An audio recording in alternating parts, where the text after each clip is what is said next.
Thanks for stopping back to my channel. My name is Rob. Today I'm going to take you and show you how to get your storage lockers, especially like I do, through a website. Typically right now I don't do live auctions with all this corona stuff going on. I went into more the digital way of buying my lockers temporarily until things clear up. So let's go. You're going to open up your internet browser. You're going to go to whichever search function you want to use, Google, Bing, Yahoo, and what you're going to do is you type in storagetreasures.com. That's storagetreasures.com. What you'll do is you'll go down, you select that link.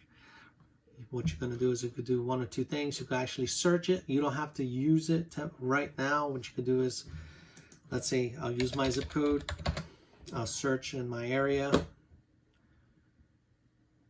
There you go. It shows you a map, and in this map you're able to click through and drag and be able to move around and navigate where you want to look at. Since I'm in central Jersey, these are typically too far away, 45-minute drive. Depending on the locker and what you really want to buy, I would, hesitate, depending on the good stuff. So let's say I want to pick a location. I could either use this, plus sign to drag it in or zoom it in, and I can use my wheel mouse to go in and out. What you'll do is you'll click on the hammer, and the hammer will reveal the facility storage name, address, and a hyperlink to go directly only to their lockers. What I typically do is I don't use the search bar on the bottom, which shows you everything, because it typically, when you click into an actual link for a storage unit, when you go back, it tends to refresh the page and you have to re-enter your zip code, look for the storage unit link that you just clicked on to go back in it if you want to take a look at it again. So it really, it is sometimes a pain to go through multiple clicks just to get to the same location where you've been. So what I typically do is I'll click on the hammer, I'll go over the view auction hyperlink, I'll right mouse click it, and I'll click open link in new tab. And what that will do is open up a new tab in my browser. And what you now could do is you click the browser itself, and you're in the actual auctions for that facility only. And if there are multiple auctions in there, you click on whichever one you want, you click back, it goes straight to that page, doesn't refresh and asks you for a zip code and go through that process again. So great way to do it and saves you a lot of time. So since this one only has one auction, so in this auction all you'll do is you'll just click on the actual auction itself. It brings you this information. On the top with this blue, it gives you their name, where they're located, their approximate size of the unit, the cleaning deposit. It says 0, but it's always $100, okay? Clean out time is usually typically 3 days. Sales tax, it is sales tax, okay? Don't let that tell you nothing different than what you typically pay in your state. Regardless of what you do, you're buying something and then you're paying taxes on it, okay? So right here on the bottom, the auction rules, just to let you know, if you sign up and you get the basic, which is typically free, you'll be paying a 15% premium on everything that you purchase. So if you purchase $1,000 worth of lockers, you're paying $150 worth in fees, not including taxes and clean out deposits and all that stuff. If you upgrade it to the Pro, it'll charge you 10%. But still, $1,000, it's $100 just for the privilege of buying that locker. It is what it is. That information is great because sometimes a lot of people don't know, and they'll sign up and they'll upbid a locker and they think, oh great, I got it for $150. They only have $150, and by the time the invoice hits, by the time the taxes hit and the deposit for the clean out and the fee for the auction, you're like at 200 plus, or actually 200, like 75 plus, and you're thinking you're buying everything for 150. So just be mindful, especially with the fees, the taxes, and the clean out every time that you buy a locker. Clean out will always be $100. Most of these facilities will not accept a credit card. It's always a cash deal, okay? So going back, we have your auction ID. We have these little nice thumbnail pictures here. What you could do is you could actually click through them. You could use your mouse wheel to zoom in, but it doesn't give you that really good of a quality picture. What you could do is you could click this enlarge button here, and there you go. You have a much bigger picture, and then you could zoom in and it gives you a little bit better details on what you're zooming in. As you could see, you know, you have a lot of copiers here.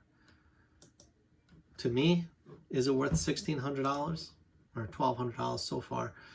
Well, it could be, but you know, do you have the equipment that you need to move this stuff out? Do you have the storage facility to store this stuff? And then do you have the customers that will actually use this kind of stuff? Myself, I've been doing this for a year. I don't have a list of people that I know that could give me the value of a certain item, or I could take stuff like this equipment and they could flip it for me. I'm a very homebody kind of guy. I have my information through the internet. I have, you know, the information I've gained over the year, but you know, stuff like this I won't even touch right now, because you know, I do this out of my basement, for God's sakes. You know, my storage facility is whatever I could keep down here. So you know, I have half of the basement, half of it is living space. Majority of it, you know, is in my, you know, my business side, you know. So I do have my space and I do have my stuff, but remember, always put that into consideration. You know, some of us will be, you know, doing this out of our apartments. Where are you going to store this stuff? You know, are you going to, you know, buy a full locker, you know, and then worry about where you're going to junk the stuff? Which, don't get me wrong, in my township, I have unlimited, you know, drop off at the dump, you know, without fees. That's great. But I try to be efficient. I try to get the lockers that are good enough to the point where I could reuse everything and sell, or I get the lockers that I know I could either one or two things, I'll make my money out of it and then scrap the rest of it, or get rid of the rest.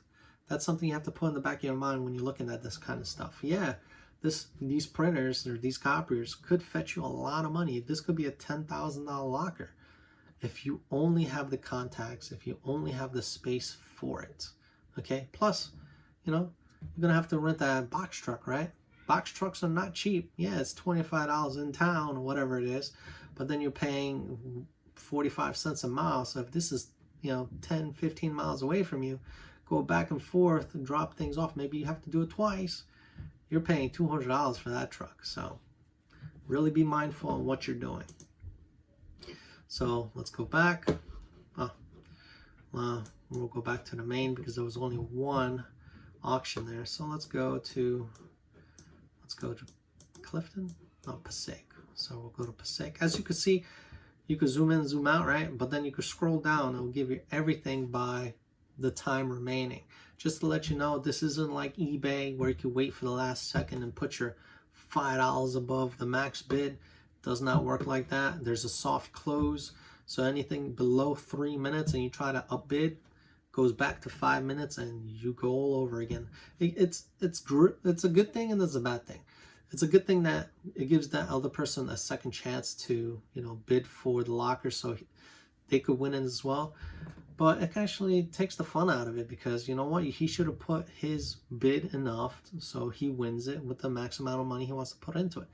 So, you know, I don't like the bickering back and forth. I remember I had one locker that I wanted to buy and it just kept going up. I put in my max bid and then he puts in his max bid, and it kept going back and forth until that thing maxed out to the point where I said, you know what, thank God he bought it off of me, because I didn't want to pay that much. So, all right, let's keep going down. Let's go. I'll use the map. I like using the map. So, let's see what they have here.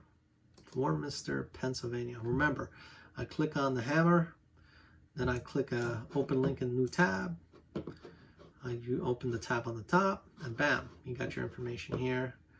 And then another single, you know, unit auction at this little facility. I'll click on the link, and there you go. You have a couple pictures. You could go through it. Looks like car parts. I'm not a big car part kind of guy. Anything with furniture, I do not buy. Anything with mattresses, I do not buy. I typically look for totes, because if there's an organized locker, has to be something good in it, because whoever took care of their stuff will always keep it nice regardless of where it is. So, you know, some facilities were filthy. I bought a $20 locker, and you would think all it is garbage because it was ripped up bags, stuff on the floor, right?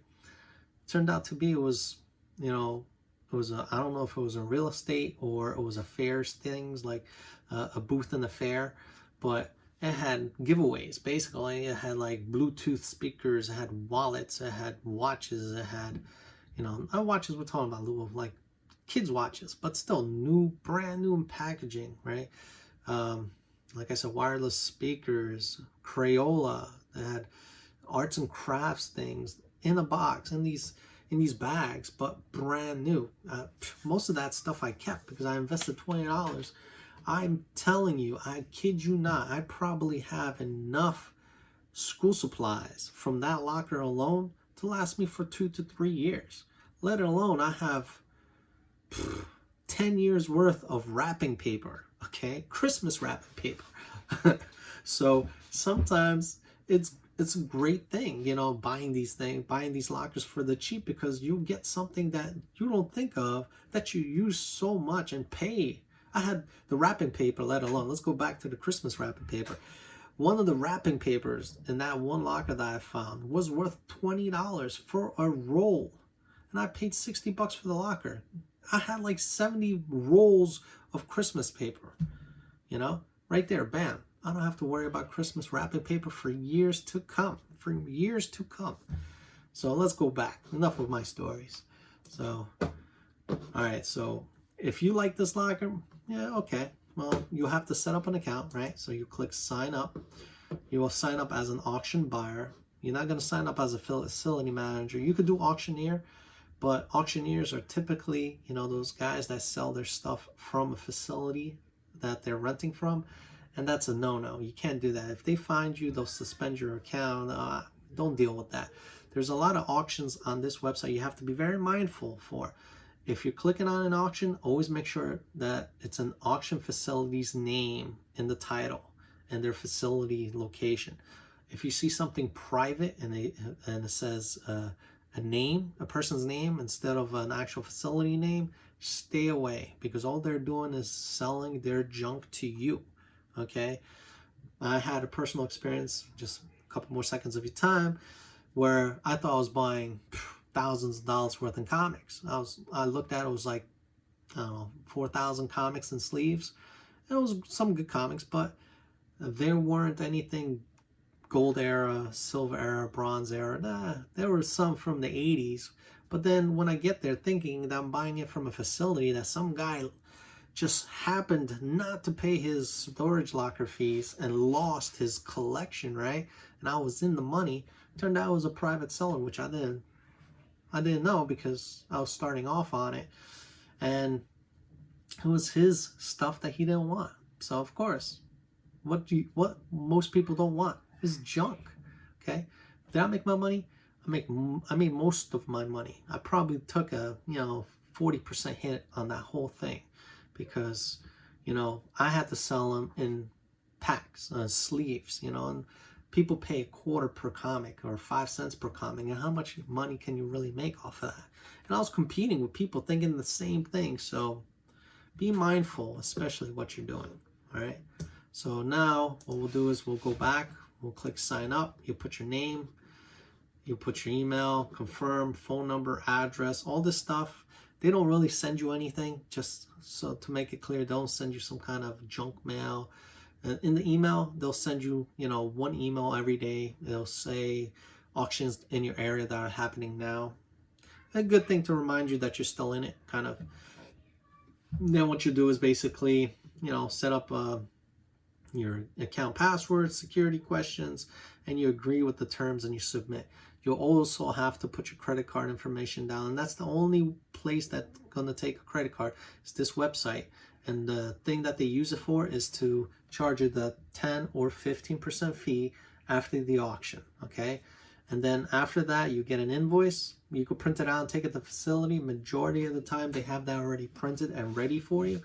All you do is you take your $100 deposit for the clean out. You take the amount that you owe left on that invoice. Always make sure to check the invoice. It tells you how much you have to bring. And, get ready to get your locker. But remember, all these places take cash. So if you don't have the cash to bring and you have 72 hours and you can't make that cash up to go to the facility and pick it up, don't even bother, okay? Don't waste your time. You know, most of these facilities do not take credit cards. I think I had one that said it in their auction, but they don't. So let me log in, right? I'll log in here. What happened? Let's log in. All right, so as you can see, I already actually had a bid for a locker on the bottom. This is your main page, your dashboard. These are the facilities I bookmarked because I've made a killing on them, you know. So Helden, Hamburg, Helden, you know, I had this one locker I paid like 50 bucks, and there were 3 tools, power tools in there that probably made me like 500 bucks. Everything else, you know, I found like a $5 bill, change. There were fuel filters for trucks, you know, stuff like that. I still have in my inventory, but they could fetch me some good money later on. But you have to remember, there's going to be stuff that you keep for a little bit. And every other facility that I like down there. So this was the auction I bid on. So if I click on it, that's loading. Just give it a second. So this is the auction. So let's say you find one, you like it. First thing, like I said, you're going to do is you're going to look for this top portion that's going to tell you the name of the facility. If it says private seller, private, and there's a name on it, do not bid for it, or you're going to get shafted with somebody's junk, right? It tells you the location, approximate size. 5x5 is the little locker. Stretch out my arms almost, and that's how big the locker is going to be. Your clean out deposit is 100. As you can see, sales tax is 6.625, which is the New Jersey sales tax, which you pay with every single purchase. And then you have typically 72 hours. I don't know why they put 48 hours, but you have typically 72 hours to clean out a locker. So let's say you logged in, you're ready to bid, you go down here. Your increments are by tens. There's no by ones or a quarter or $2, $3, $4. It's by tens. It says current minimum bid is $30, so expect to pay by tens. You can actually max bid. So let's say you're like, all right, I like what I see. You know, there's a TV in there. I don't like the mattress myself, but oh, Hilton, there's a toolbox there, tool bag actually. Pardon me, right? Could be a power tool in there that's probably worth a couple hundies. There's a TV. I've had boxes where they're empty, so never count on a TV if you don't physically see it. In the box, you can have anything in there. You can have paperwork, you have clothes, you can have just the packing material from the box itself. I had laptop boxes, I had computer boxes, monitor boxes. Why do people put empty boxes in lockers? Don't know. It's just a waste of space. Recycle, people.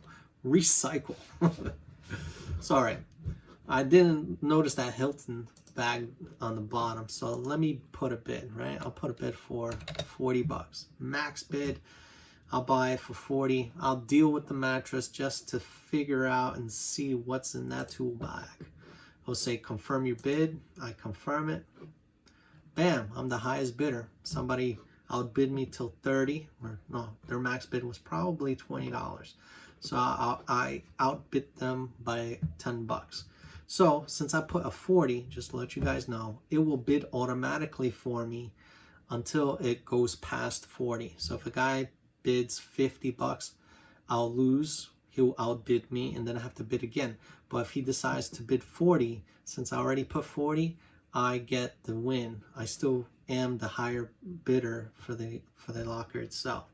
So remember, take into consideration, all right, 15%, which I pay for because I'm not going to pay a premium for this because I shop once in a while. 15% premium, let's say I buy it for 100 bucks, right? So it's 115 bucks plus taxes plus the $100 clean out. So let's say 250-ish, you know, just to square things off.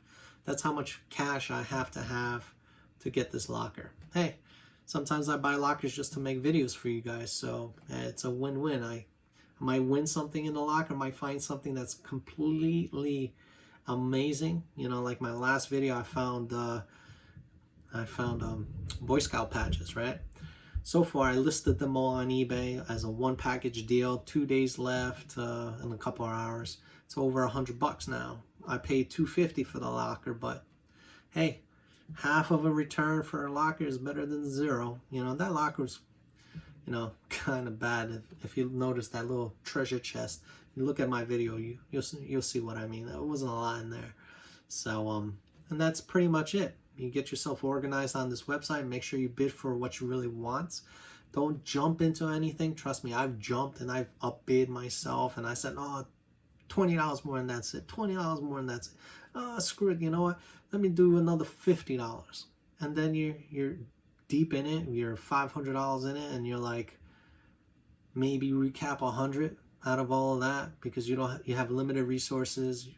You had to do multiple trips. The gas is killing you. You have no storage facility to store this stuff, so you have to throw most of it away or donate it. And that's another good thing. I donate most of my stuff. It helps me out at the end, and it also helps somebody out at the end.